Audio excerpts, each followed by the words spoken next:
मथुरा के 10 प्रसिद्ध पर्यटक स्थल। उत्तर प्रदेश में आध्यात्मिक नगरी मथुरा में देश भर से पर्यटक आते हैं। होली और दीपावली जैसे उत्सवों में विदेशी सैलानी भी बड़ी संख्या में मथुरा पहुंचते हैं। दोस्तों, इसमें सबसे पहली मंदिर का नाम है कृष्ण जन्मभूमि। मथुरा में स्थित एक प्रमुख धार्मिक और ऐतिहासिक स्थल है। इसे भगवान श्री कृष्ण का जन्म स्थान माना जाता है और यह स्थल हिंदू धर्म के अनुयायियों के लिए अत्यधिक श्रद्धा और आस्था का केंद्र है। महामना पंडित मदन मोहन मालवीय जी की प्रेरणा से यह स्थल एक भव्य मंदिर परिसर के रूप में विकसित किया गया है। यह मंदिर न केवल भारत में बल्कि पूरी दुनिया में विश्व विख्यात है और प्रतिदिन देश विदेश से हजारों श्रद्धालु भगवान श्री कृष्ण के दर्शन के लिए यहाँ आते रहते हैं। श्री कृष्ण को विश्व भर में बड़ी संख्या में लोग अपने आराध्य देव के रूप में पूजते हैं, जिससे यह मंदिर वैश्विक स्तर पर भी एक महत्वपूर्ण तीर्थ स्थल बन गया है। दूसरा है प्रेम मंदिर, जो वृंदावन में स्थित है। यह भव्य और शानदार धार्मिक स्थल है, जिसका निर्माण जगत गुरु कृपालु महाराज ने भगवान श्री कृष्ण और राधा रानी को समर्पित करते हुए करवाया है। यह मंदिर अपनी अद्वितीय वास्तुकला और सुंदरता के लिए प्रसिद्ध है। इसका लोकार्पण 17 फरवरी को हुआ था और इस मंदिर को बनने में कुल 11 वर्ष का समय लगा। इसकी लागत लगभग 100 करोड़ रुपए की थी। प्रेम मंदिर के निर्माण में इटालियन करारा संगमरमर का उपयोग किया गया है और उत्तर प्रदेश के 1000 कुशल शिल्पकारों ने मिलकर तैयार किया। मंदिर विशेष रूप से संध्या के समय आकर्षण लगता है, जब रंग बिरंगे रोशनी और लेजर लाइट शो के माध्यम से सुंदर दृश्य प्रस्तुत किए जाते हैं। यह रोशनी मंदिर की दीवारों को सजाती है और गीतों के माध्यम से भगवान श्री कृष्ण राधा की लीलाओं को जीवंत करती है, जिससे यहाँ आने जाने वाले भक्त एक दिव्य अनुभव प्राप्त करते हैं। तीसरा है कुसुम सरोवर। मथुरा में एक पर्यटक स्थल है जो गोवर्धन और राधा कुंड के बीच स्थित है। यह एक खूबसूरत जलाशय है जिसे राजसी बलुआ पत्थर से बनवाया गया है। कुसुम सरोवर की विशेषता इसकी सुंदरता और शांत वातावरण है, जो भक्तों और पर्यटकों को आकर्षित करता है। यहाँ पर जलाशय की चारों सीढ़ियाँ बनी हुई हैं, जिनका उपयोग श्रद्धालु पर्यटक तालाब में उतरने के लिए करते हैं। कई लोग कुसुम सरोवर में तैराकी करने और ताजगी भरी डुबकी लगाने का आनंद भी लेते हैं। इसके अलावा सरोवर के पास कई मंदिर भी स्थित हैं, जहां भक्त श्रद्धापूर्वक पूजा अर्चना किया करते हैं। कुसुम सरोवर का धार्मिक और सांस्कृतिक महत्व भी है और यह स्थान भगवान श्री कृष्ण और राधा रानी की लीलाओं से जुड़ा हुआ है। यह स्थल न केवल आध्यात्मिक अनुभव प्रदान करता है, बल्कि प्राकृतिक सौंदर्य का भी आनंद लेने का अवसर देता है। मथुरा की यात्रा के दौरान कुसुम सरोवर अवश्य देखना चाहिए। दोस्तों, इसमें से चौथे नंबर पर है द्वारिकाधीश मंदिर। द्वारिकाधीश मंदिर मथुरा के प्रमुख और ऐतिहासिक मंदिरों में से एक है, जो भगवान श्री कृष्ण को समर्पित है। इस मंदिर की धार्मिक महत्ता विशेष रूप से मानी जाती है और यहाँ की आरती देखने लायक होती है, जो भक्तों को आध्यात्मिक आनंद प्रदान करती है। मंदिर में मुरली मनोहर भगवान श्री कृष्ण की सुंदर मूर्ति स्थापित की गई है। साथ ही मुख्य आश्रम में राधिका रानी और अन्य देवी देवताओं की भव्य प्रतिमाएं भी विराजमान है। मंदिर की अंदरूनी दीवारें और छतें बेहतरीन नक्काशी कला और चित्रकारी से सजी हुई हैं, जो यहाँ आने वाले श्रद्धालुओं को मंत्रमुग्ध कर देती है। होली और जन्माष्टमी जैसे प्रमुख त्योहारों के दौरान यह मंदिर विशेष रूप से सजीव और उल्लासपूर्ण हो उठता है, जब श्रद्धालुओं की भारी भीड़ भगवान के दर्शन और उत्सव में भाग लेने के लिए उमड़ पड़ती है। पांचवा है विश्राम घाट मथुरा। विश्राम घाट के प्रमुख धार्मिक स्थलों में से एक है और इसका आध्यात्मिक महत्व अधिक है। यह पवित्र यमुना नदी के किनारे स्थित है और मथुरा के कुल 25 घाटों में से सबसे प्रमुख घाट माना जाता है। विश्राम घाट द्वारिकाधीश मंदिर से केवल 30 मीटर की दूरी पर नया बाजार में स्थित है। घाट के उत्तर और दक्षिण में 12 घाट स्थित हैं, जो इसे धार्मिक दृष्टि से विशेष बनाते हैं। ऐसी मान्यता है कि यहाँ कई संतों ने तपस्या की और इसे अपना विश्राम स्थल बनाया।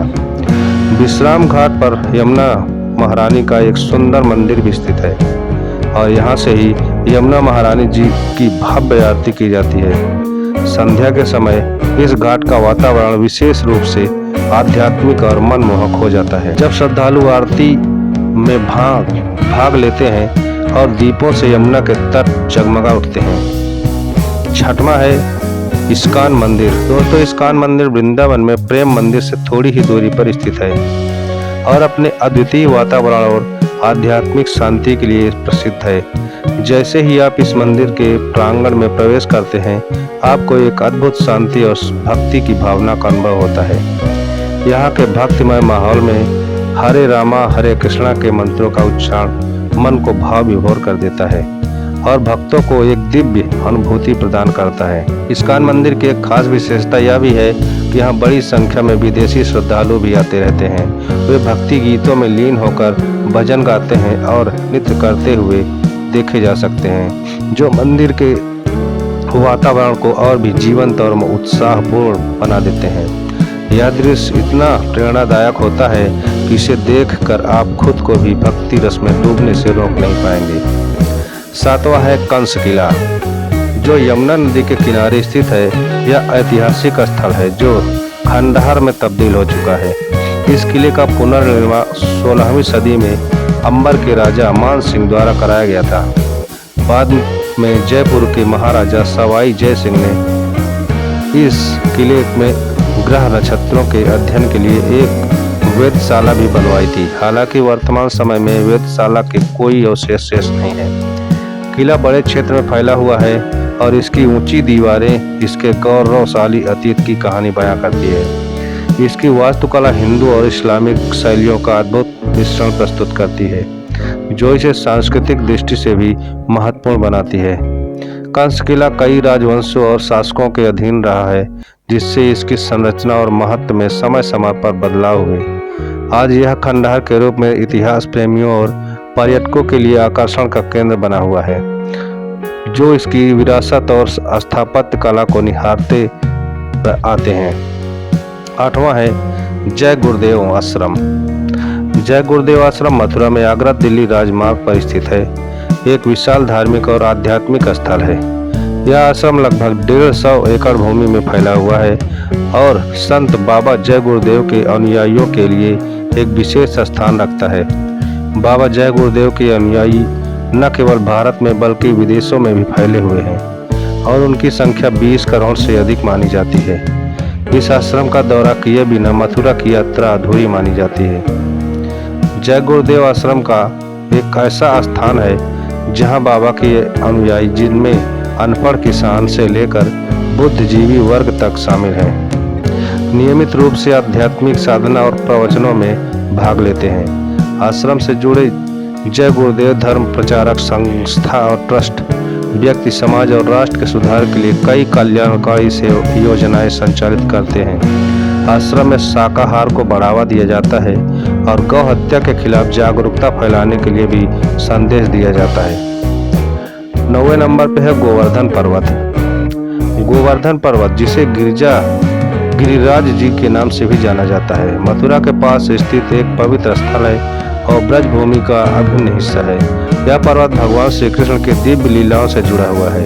द्वापर युग में श्री कृष्ण ने ब्रजवासियों को भगवान इंद्र के वर्षा प्रकोप से बचाने के लिए अपनी छोटी उंगली पर गोवर्धन पर्वत उठाकर 7 दिनों तक धारण किया था।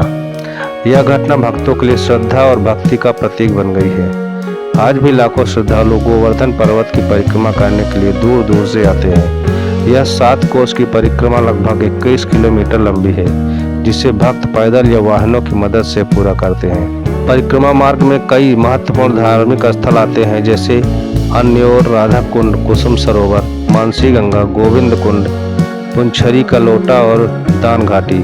दान घाटी मंदिर परिक्रमा के मुख्य आरंभिक बिंदु के रूप में प्रसिद्ध है और श्रद्धालुओं के लिए एक महत्वपूर्ण पूजा स्थल है।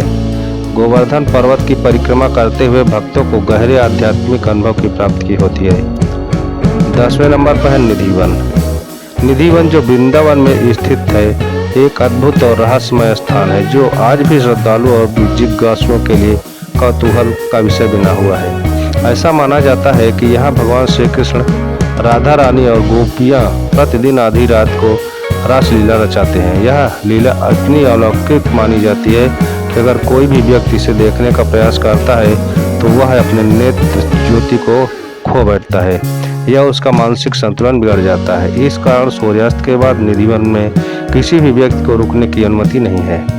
निधिवन में तुलसी के पेड़ विशेष रूप से उल्लेखनीय है। हर तुलसी का पौधा जोड़े में है और ऐसा कहा जाता है कि रात में जब रासलीला होती है तो ये पौधे गोपियों का रूप धारण कर लेते हैं और लीला में शामिल होते हैं।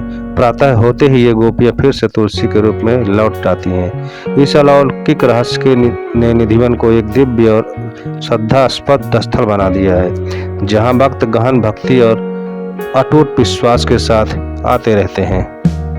दोस्तों, इन 10 जगहों में से आपको कौन सी जगह पसंद आती है, कमेंट करके हमें ज़रूर बताइए। और अगर हमारे चैनल पर पहली बार आए हैं तो वीडियो को लाइक करके चैनल को भी हमारे सब्सक्राइब कर लीजिए।